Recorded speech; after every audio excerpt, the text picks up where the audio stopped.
우리는 믿음의 대헌장이라고 하는 이 로마서의 실천 부분의 서론을 지난주에 다루면서 그것은 각 개인이 하나님 앞에서의 섬김이 제사라는 말과 함께 몸을 요구하는 하나님의 명령을 생각했었습니다.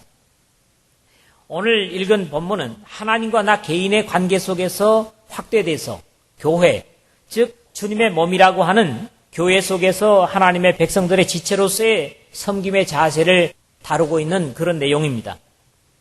오늘 본문의 교회 지체로서의 섬김의 기본은 오직 하나님께서 각 사람에게 나눠주신 믿음의 분량대로라는 이런 중심을 제시하고 다음 시간에는 이러한 섬김의 기본을 그리스도인의 믿음의 분량대로라는 그런 중심을 제시한 다음에 그리스도인 속에서의 나눔, 즉 교회 속에서 이런 자세로 나눔이 가능한 것을 사랑이라고 이 섬김의 기본이 무엇인가를 9절에서 13절에 제시하게 될 것입니다. 역시 다음 시간에 보도록 하겠고요. 그 다음에 14절에서 21절 마지막 부분에서는 하나님의 백성들이 세상 속에서 심지어 그리스도인을 원수시하는 그런 경우에까지도 세상의 악한 사람들과의 관계에서는 그들의 악으로 대항하는 어두움의 방법에도 불구하고 하나님의 백성들은 같은 악이 아니라 선으로 그들을 대항하고 이겨야 한다는 사실을 강조하는 부분을 역시 보게 될 것입니다. 그래서 이 12장은 내 개인에서 교회로, 교회에서 사회로, 이렇게 세상으로 점점 확대되어가는 이 섬김의 원리를 배우게 된다고 하는 것입니다.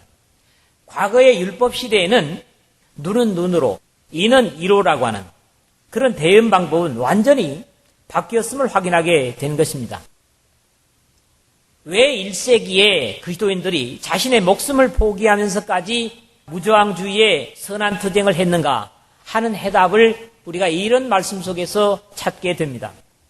그러므로 지난 시간부터 시작된 믿음의 실천은 자신에게서 교회로 그리고 다시 세상으로 확대되어 가는 것을 깨닫게 됩니다. 이런 진행을 보면서 믿음이라고 하는 것은 결코 개인의 삶 속에서만 또 가정 속에서만 교회 속에서만 한정될 수 없다고 하는 사실을 배웁니다. 같은 원리에서 교회와 세상 속에서 이중적일 수 없는 신앙의 원리도 깨닫습니다.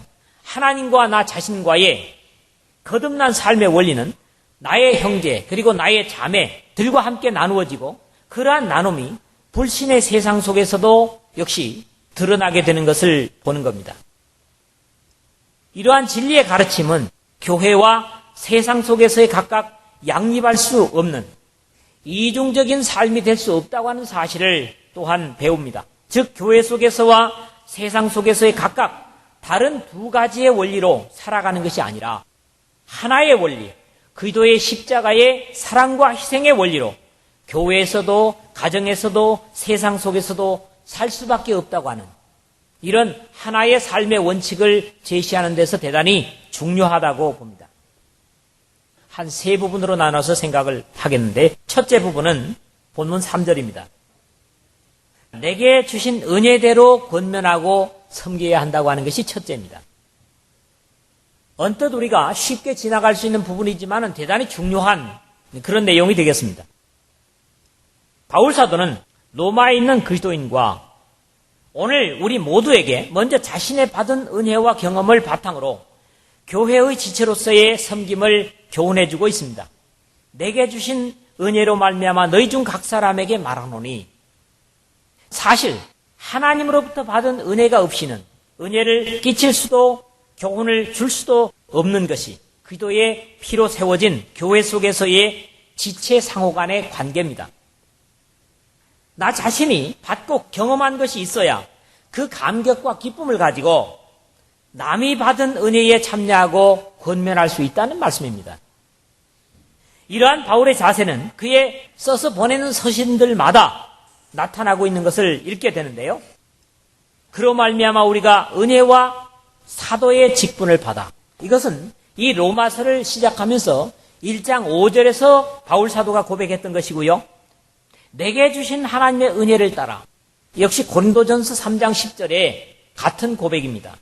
또 내게 주신 은혜를 알므로 갈라디아서 2장 9절이고요. 이 복음을 위하여 그의 능력이 역사하시는 대로 내게 주신 하나님의 은혜의 선물을 따라 내가 일꾼이 되었노라. 이 에베소서 3장 7절의 말씀입니다.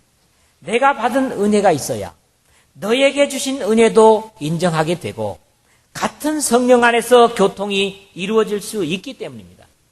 무엇보다도 중요한 것은 복음 속에 주어진 은혜나 또는 은사는 모두 주님의 교회를 섬기기 위한 것으로 고린도전서 12장에 같은 맥락을 우리가 볼 수가 있습니다. 내게 주신 은혜로 말미암아 너희 중 각 사람에게 말하노니 라고 바울은 각각의 섬김의 은사를 가진 하나님의 일꾼들에게 권면을 주고 있는 것입니다. 마땅히 생각할 그 이상의 생각을 품지 말고 오직 하나님께서 각 사람에게 나눠주신 믿음의 분량대로 지혜롭게 생각하라 하는 말씀을 좀 더 가까이 이해하기 위해서 저는 앞뒤를 바꿔서 이 말씀을 한번 배열을 해보고 싶습니다. 오직 하나님께서 각 사람에게 나눠주신 믿음의 분량대로 지혜롭게 생각하고 마땅히 생각할 그 이상의 생각을 품지 말아라. 섬김에 있어서 중요한 것은 각자의 믿음의 분량대로입니다. 영적으로 겸손하지 못해서 믿음의 분량대로를 지나쳐서 남의 영역까지 간섭하려다가 문제를 일으키는 그런 경우가 많기 때문에 바울은 이런 권면을 우리들에게 주고 있다 이렇게 봅니다. 자신이나 사람들 속에서 주어지는 분량은 언제나 성령을 거스를 수 있고 하나님의 몸된 교회의 문제를 일으키기 십상입니다. 그래서 바울이 주는 당부는 오직 하나님께서 각 사람에게 나눠주신 믿음의 분량대로라는 겁니다. 신앙에 있어서의 판단은 인간의 기준에서가 아니라 하나님의 기준으로 십자가의 희생의 피로 판단되어야 한다는 의미도 이 부분은 우리에게 강조하고 있다고 생각되어집니다. 여기 나눠주신 분량대로 하는 말은 하나님의 은사로서 주님의 몸된 교회를 섬기는 자세에서 넘지 말아야 할 경계선입니다. 이게 나눠주신이라고 하는 건 무슨 말이냐 하니까 할당한, 부여한 그런 말이고요. 분량대로라고 하는 것은 메트론이라고 하는 것은 우리가 쓰고 있는 미터라고 하는 말과 같은 말이죠. 그래서 척도, 분량 이런 말을 가집니다. 에베소 4장 7절에 이 말씀이 쓰이는 걸 보니까 우리 각 사람에게 그리스도의 선물의 분량대로 은혜를 주셨으니 그랬다고. 주님께서 마태복음 25장에서 달란트 비유를 주시는데 5달란트, 그 다음에 2달란트, 1달란트 이렇게 다르게 나눠주신 것은 그것을 받는 각자의 믿음의 분량을 고려한 것이라고 이해할 때 1달란트 맡은 자는 자신의 분수보다 주인에 맡긴 달란트를 무시한 것으로 그렇게 이해할 수밖에 없습니다. 그래서 까짓 거 잃을 수도 있으니까 올 때까지 두고 보자 하는 심산으로 그것을 아마 땅속에 감추어두지 않았겠는가 그런 판단을 하게 됩니다. 하나님은 우리 각 사람의 믿음의 분량, 우리 각 사람의 모습을 우리보다 더 잘 아십니다. 믿습니까?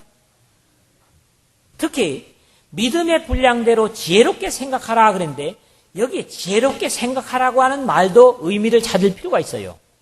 이 말이 그냥 아주 똑똑하게 생각하라 이런 말 같지만 여기 쓰여진 소프로네오 그런 말로서 정신이 온전한, 다른 말로는 술 취하지 않았다 그런 의미를 갖습니다.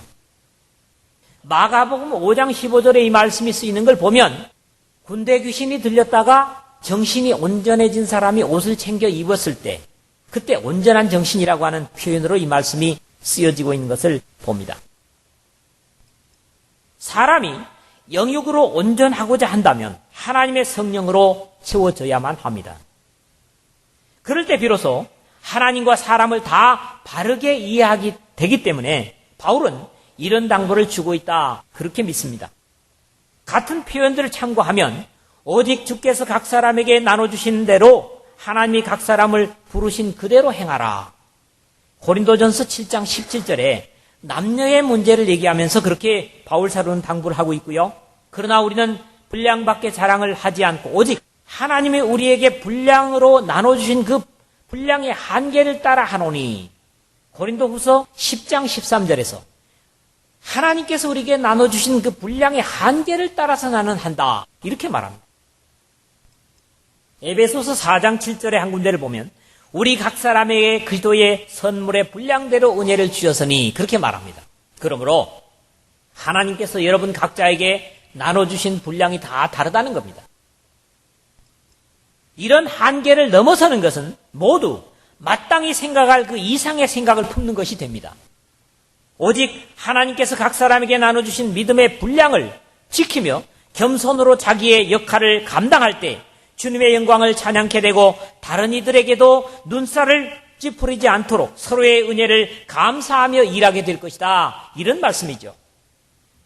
연이어 이어지는 각자의 섬김의 가장 중요한 자세인 마땅히 생각할 그 이상의 생각을 품지 말고 오직 하나님께서 각 사람에게 나눠주신 믿음의 분량대로 지혜롭게 생각하라는 권면대로 하나님과 교회를 섬김으로써 감격과 기쁨으로 여러분의 신앙의 삶을 사시는 모두가 되시기를 주의 이름으로 부탁을 드립니다. 두 번째 말씀은 4절에서 6절 상반절까지의 말씀이죠. 자, 여기서 우리가 읽는 중심이 뭡니까? 우리는 섬김에 있어서도 지체일 수밖에 없다. 이런 얘기입니다. 이 말씀은 그대로 몸은 하나인데 많은 지체가 있고 몸의 지체가 많으나 한 몸인과 같이 그리스도도 그러하니라. 우리가 유대인이나 헬라인이나 종이나 자유자나 다 한 성령으로 세례를 받아 한 몸이 되었고 또 다 한 성령을 마시게 하셨느니라. 몸은 한 지체뿐 아니요 여럿이니라는 고린도전서 12장 12절에서 14절의 말씀과 같은 맥락에서 이해를 하게 됩니다. 그리스도의 몸에는 많은 지체가 있다는 다양성을 인정할 필요가 있습니다. 우리가 한 몸에 많은 지체를 가졌으나 그랬는데요. 엘리야와 같이 나만 하나님을 위해 죽도록 애쓰고 있다는 독서는 금물입니다. 비록 마지막의 역사 속에서도 바알에게 무릎을 꿇지 않은 7천을 인정할 수 있어야 합니다. 한 몸에 많은 지체를 가졌다는 이 말씀은 우리 각자로는 어떤 가치도 없다는 의미가 됩니다. 우리는 서로 의존적일 수밖에 없는 지체들입니다. 우리의 몸을 각자의 지체로 분리해 놓는다면 그것은 어떤 겁니까? 죽은 겁니다. 머리 따로, 팔 따로, 다리 따로 전부 분리해 놔보십시오. 여러분 지체를. 그건 어떻게 된 거예요? 죽은 게 맞죠? 그래서 아무리 훌륭하던 손일지라도 이 손 하나 잘라서 놔둬 보십시오. 이게 뭘 하나? 아무것도 못합니다. 죽은 겁니다. 이만큼 우리 각자가 주님의 몸된 교회의 지체로서의 중요성을 우리가 인식해야 된다는 거지요. 우리 각자가 협력해서 그리스도의 몸을 구성해 간다는 귀중한 원리를 가르치는 것입니다. 그러므로 너가 없이는 나도 가치가 없다는 의미입니다. 여러분이 없다면 이종배는 가치가 없습니다. 여러분 각자가 옆에 사람들을 향해서 당신이 없이는 나는 가치가 없습니다. 이런 고백을 드릴 수 있어야 돼요. 나 혼자만이 독불장군이라고 하는 것은 대단히 큰 독선입니다. 나만이 하나님의 일을 철저하게 잘할 수 있다고 하는 것은 무서운 독선입니다. 그렇잖아요? 너가 없으면 나는 죽은 것이나 다를 바 없다는 서로의 귀중성을 인식시키는 귀한 말씀입니다. 이 교회는 형제가 없이는 자매가 없이는 나도 의미가 없음을 인식해야만 합니다. 우리 모두는 오직 하나인 그리스도의 몸을 위해서만 존재합니다. 몸이 하나이요 성령이 하나이니 이와 같이 너희가 부르심의 한 소망 안에서 부르심을 입었느니라. 에베소서 4장 4절에 그렇게 말씀을 합니다. 바울 사도의 이 교훈은 또 다른 측면에서는 각자의 독특성을 그대로 인정하라고 하는 그런 의미를 우리에게 줍니다. 나는 남이 가진 은사를 흉내낼 필요가 없고 다른 사람들이 받은 은혜를 부러워하는 대신에 나에게 주신 은사를 그것이 비록 육신의 눈으로 하잘 것 없이 보이는 것일지라도 키우며 잘 활용하는 것이 중요하다는 말씀입니다. 아무리 좋게 보이는 은사일지라도 썩이면 한 달란트를 받았던 자와 같이 되고 남을 따라가려고 하면 아무리 잘해도 2등밖에 안 됩니다. 우리가 이걸 깊이 인식을 해야 됩니다. 하나님께서 나에게만 주신 독특한 것, 그것이 앞에서 말한 대로 비록 육신의 눈으로 하찮게 보일지라도 그것으로 주님을 더 잘 섬기기 위해서 감사하고 충성하고 헌신하면 그것이야말로 1등 지체의 역할을 할 수 있다는 겁니다. 그러나 각각 하나님께 받은 자기의 은사가 있으니 하나는 이러하고 하나는 저러하니라. 고린도전서 7장 7절에서도 역시 바울은 같은 말씀을 줍니다. 이와 같이 우리 많은 사람이 그리스도 안에서 한 몸이 되어 서로 지체가 되었느니라. 5절의 말씀이죠. 비록 육신으로는 보이지 않는다 하더라도 이 우주 속에 많은 지체들 서로에게 예수 그리스도의 십자가에 흘리신 귀중한 보혈의 피가 유기적으로 흐르고 있습니다. 이것이 바로 우주적인 교회라는 거죠. 비록 얼굴을 마주 대할 수 없는 미국이나 아르헨티나에 있는 하나님의 백성들과도 사랑의 매는 줄인 성령의 하나 되게 하심이 매 순간 같이 하고 아직 예수 그리스도의 십자가의 보혈을 모르는 사람일지라도 복음을 듣고 믿고 회개하고 고백하고 물과 성령으로 거듭나면 같은 사랑을 나누게 되는 미래적인 은혜도 기대할 수가 있습니다. 사람은 아무리 크거나 위대해도 주님의 몸의 한 지체 역할을 밖에는 할 수 없습니다. 왜요? 예수 그리스도만이 오직 이 지체의 머리가 되시기 때문에 그렇습니다. 그 역할이 어떤 것이든지 결코 그것만이 중요하지 않으며 아무리 초라해 보일지라도 결코 가장 귀한 은사와 비교해서 절대로 비천하지 않습니다. 우리가 이걸 인정해야 됩니다. 사람은 예수 그리스도 안에서만 비로소 이렇게 평균화될 수가 있는 겁니다. 이렇게 해서 낮은 형제는 자기의 높음을 자랑하고 부한 형제는 자기의 낮아짐을 자랑할지니 야고보서 1장 9절 10절에서 야고보의 가르침을 이해하게 되는 것이죠. 이 역사 속에 어떤 사상도 인간을 평균케 할 완전한 것이 없었고 또 앞으로도 없을 것입니다. 유물론주의에 입각해서 공동체적인 평준화의 삶을 주창했던 공산주의도 모든 사람이 주인의식을 갖자고 떠드는 민주주의도 인간 가치의 평준화인 실패할 수밖에 없는 이유는 그것이 다 범죄한 사람의 머리에서 나온 것이기 때문에 그렇습니다.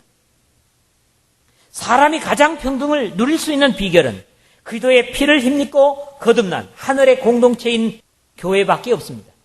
그러므로 교회 속에서 어떤 계급적인 모습이나 사람의 차별을 두는 모습이 있어서는 안 된다는 그런 얘기가 됩니다. 교회는 세상의 흐름을 따라가고 세상의 생각이 하나님의 말씀을 앞질러서 또 다른 독특한 계급사회와 같은 모습을 나타내는 것은 그리스도의 영의 지배를 받지 않기 때문이다. 이렇게 말씀드릴 수가 있습니다. 바울이 이 사실을 거듭남의 원리에서 증거를 하는데요. 누구든지 그리스도와 합하여 세례를 받은 자는 그리스도로 옷 입었느니라. 너희는 유대인이나 헬라인이나 종이나 자주자나 남자나 여자 없이 다 그리스도 예수 안에서 하나이니라. 갈라디아서 3장 27절에서 28절에 종교, 철학, 계급, 성별 관계없이 그리스도 안에만이 완벽한 평준을 이룰 수 있다. 이런 말씀입니다. 이런 일치와 다양성 속에서 우리에게 주신 은혜대로 받은 은사가 각각 다르니 한 서로의 독특성이 서로 인정되면서 자기의 역할을 충실히 교회 속에 감당함으로 그리스도의 몸은 충실하게 또 건강하게 서갈 수 있다. 이런 말씀입니다. 세 번째로 6절 하반절에서 8절입니다. 우리의 역할은 그 주신 은혜에 의해 다를 수밖에 없다는 겁니다. 조금 전에는 각각 다른 역할이 하나를 지향하는 그런 모습이었다고 하면 여기는 그럼에도 불구하고 이 하나 속에 여러 가지 다른 모습을 역시 제시하고 있는 것입니다. 본문의 두 번째 부분에서는 모두가 하나라는 통일성의 원리를 생각했었습니다. 그러나 이제 마지막 부분에서는 그 한 몸을 구성하는 교회의 7가지의 역할을 지체들의 독특성을 증거하면서 각 지체가 자신의 역할을 감당함에 있어서 가져야 할 경계의 부분들을 당부하고 있는 것을 읽었습니다. 그런데 여기 왜 7가지만 제시했을까? 앞에서도 제가 인용을 했습니다만은 고린도전서 12장이라든가 다른 데서 보면 여러 가지 더 많은 직책이 있음에도 불구하고 왜 여기 7가지를 제시했느냐 하는 거죠. 중요한 부분들, 그리고 기본이 되는 부분들을 제시한 것으로 그렇게 생각을 하고, 혹 예언이면 믿음의 분수대로 그랬죠? 6절 하반절인데요. 가령 그것이 예언이면 믿음의 정도에 맞게 예언할 것이요. 최근의 번역이 그렇게 번역을 합니다. 그리스도의 교훈 자체를 기록한 말씀으로 가지고 있지 못했던 당신은 예언을 통해서 교훈을 주셨지만, 예언하는 사람의 주의해야 할 것은 주님으로부터 받은 예언을 믿음의 분수가 아닌 더하거나 약화시키는 것입니다. 이것은 아마 오늘의 시대도 마찬가지라고 보는데요. 바울 사도는 고린도 교회를 향해서 형제들아, 내가 너희를 위하여 이 일에 나와 아볼로를 가지고 본을 보였으니 이는 너희로 하여금 기록한 말씀밖에 넘어가지 말라 한 것을 우리에게 배워서 서로 대적하여 교만한 마음을 먹지 말게 하려 함이라. 고린도전서 4장 6절에 기록한 말씀밖에 넘어가는 것은 교만이다. 그리고 그렇게 해서는 안 된다. 이런 경계를 주고 있습니다. 사랑의 사도인 요한은 그 만년에 기록한 요한서신을 통해서 지내쳐 그리스도 교훈 안에 거하지 아니하는 자마다 하나님을 모시지 못하되 교훈 안에 거하는 이 사람이 아버지와 아들을 모시느니라. 요한이서 9절에서 주님의 교훈 안에 머물지 않는 자는 비록 그가 어떤 형태에 있든지 아버지와 아들 예수 그리스도를 모실 수 없다고 하는 그런 경계의 말씀을 주고 있습니다. 하나님께서 주신 교훈을 필요 이상으로 확대하는 것이나 약화시키는 것은 성경에서 금지하고 있는 부분이죠. 더하거나 빼지 말라고 하는. 다 믿음의 분수를 넘어서는 것으로 경계되어야만 할 예언의 자세입니다. 다음으로 세 가지가 역시 나열되고 있죠. 그 세 가지 일에 대해서는 그 일 자체로 충실할 것을 당부합니다. 중심이 되는 부분인데요. 그게 뭡니까? 혹 섬기는 일이면 섬기는 일로. 이 섬기는 이라는 말은 디아코네오. 주님을 섬기는 일에서는 그 섬기는 일 자체에 충실하라고 하는 말씀이고요. 혹 가르치는 자면 가르치는 일로. 역시 가르치는 것을 가지고 다른 어떤 입장의 자신을 표현하는 것보다는 가르치는 일에 최선을 다하라고 하는 그런 말씀입니다. 권면하는 자면 권면하는 일에 힘쓸 것이 없어요. 이 권위하는 자는 권위함으로 그랬거든요. 역시 권면하는 사람은 그 권면을 받는 그 사람을 위해서 권면을 할 수 있어야 된다고 하는 것인데, 여기에 나타나는 세 가지를 제가 이해하기로는 마치 성령의 사역과 비슷합니다. 성령은 바로 하나님의 백성들의 말씀을 깨닫게 하고 알기 위한 섬김의 역할을 하는 반면에, 성령은 또한 주님께서 말씀하신 것을 생각나게 하고 가르치는 일을 하십니다. 뿐만 아니라 성령은 보혜사라고 하는 파라클레토스, 우리 옆에서 우리를 권면하고 위로하는 그런 일을 합니다. 이런 입장에서 이 세 가지 직책이 그런 모습과 비유를 할 수 있다는 것입니다. 마지막 세 가지의 섬김의 사역은 신앙인들의 가장 기본적인 자세가 요구되는 그런 내용인데요. 구제하는 자는 성실함으로 그랬고요. 이게 좀 최근에 이해하는 번역은 나누어주는 사람은 순수한 마음으로 그랬어요. 신앙은 순수함 속에서 꽃이 핍니다. 신앙의 사람들이 하나님께서 주신 말씀과 그런 것 외에 머리를 굴리는 것 옳지 않습니다. 신앙은 뭡니까? 가장 귀중한 바탕이 순수함입니다. 진리의 어떤 것, 즉 인간적인 것을 섞어서도 안 되고 단순한 것이 생명입니다. 이런 바탕에서 교회의 구제가 어떤 조건이 있어서는 안 된다는 겁니다. 인간적인 조건인 혈연이라든가 지연이라든가 학연 등등의 조건이 교회에 베푸는 데 차별이 되어서는 안 되고, 또 구제하는 것이 다시 그 이상을 요구하는 압력으로 더럽혀져서도 안 된다는 거죠. 구제를 받는 사람이 치욕을 느끼게 해서도 안 됩니다. 구제는 구제이고 전도는 전도여야 합니다. 구제는 전도의 미끼처럼 보여서도 대상에게 안 됩니다. 이런 이유에서 초대교회의 구제의 사역자들은 성령과 지혜가 충만하여 칭찬 듣는 사람들로 뽑혔음을 우리가 이해할 수가 있습니다. 그 다음에 여섯 번째로 뭡니까? 다스리는 자는 부지런함으로 그랬거든요. 지도하는 사람은 열성으로 그랬다고요.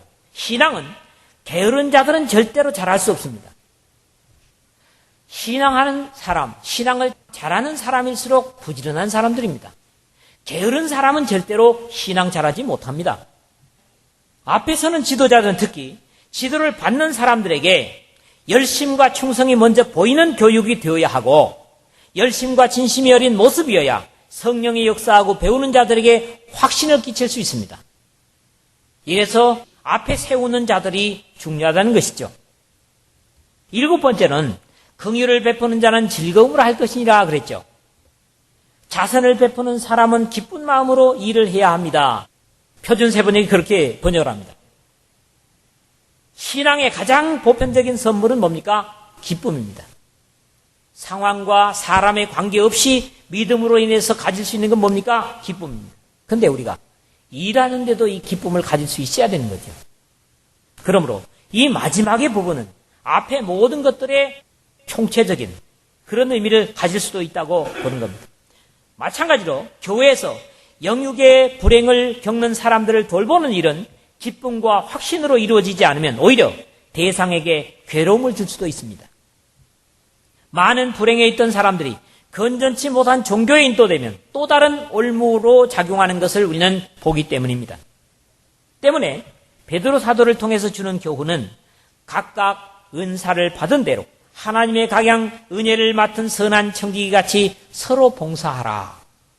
베드로전서 4장 10절에 그렇게 교훈을 합니다. 말씀을 맺겠습니다.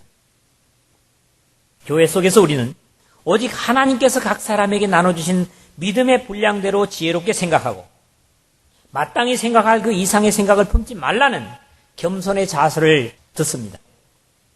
사람의 상대적인 기준에서가 아니라 절대적인 하나님의 기준에서 서로의 받은 은사를 인정하고 섬겨야 한다고 하는 말씀을 드렸습니다.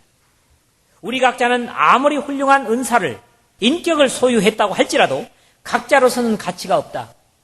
각 한 사람을 띄워놓으면 마치 장작불에서 하나를 따로 띄어낸 것처럼 그것은 죽은 불이 되고 또 죽은 목숨이 될 수밖에 없다. 그런 말씀을 드렸습니다.